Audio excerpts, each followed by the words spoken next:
Νι. Ποίημα Μαρία Καμπά. Αφήγηση Λίλα Πίτα. Φωτογραφία Έλενα Αποστολίδου. Επεξεργασία ήχου και εικόνας .wav Studio. 2 φωτεινά χρώματα, πλασμένα από το καταστάλαγμα των αναμνήσεων. Χρόνος και ζωή, ρινίσματα εικόνων μνήμης. Αγάπης καιρό τον αποτέλεσμα, το χρώμα των ματιών σου.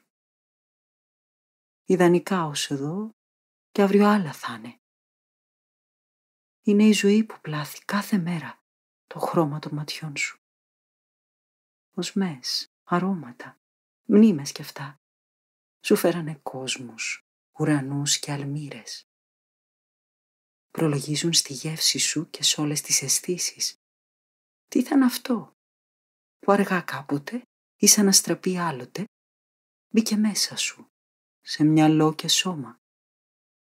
Τα ρουθούνια σου, ανοιχτές ακρογιαλιές, ξέφωτα στο πρόσωπό σου, εντεταλμένοι φύλακες των αισθήσεών σου. Χρώμα απαλό, σάρκινο, λίο τρυφερό. Απότομα μπορεί να αλλάξει. Καθώς το πάνω αγγίζει το κάτω και μαζί προφέρουν τα χαμόγελα, την πίκρα, το θυμό, τα φιλιά, η γράφυλα χαρτιού που απάνω τους απλώνεται η μελάνη του άγραφου λόγου. Προφέρουν το έλα ή το φύγε, άραγε πώς.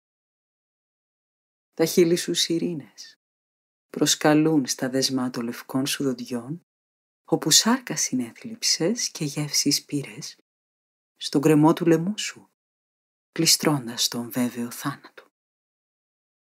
Αμήχανα φτερά πεταλούδας, πότε κλειστά και πότε χορευτικά, γράφουν στον αέρα νοήματα.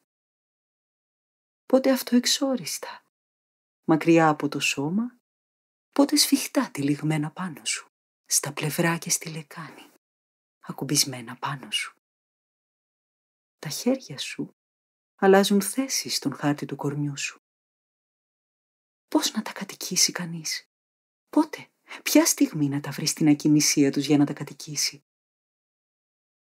Να αφήσει μέσα στις παλάμες σου λόγια, φιλιά, και ότι πολύτιμο φέρνει ένας ξένος, δώρο σε σένα, στα χέρια σου.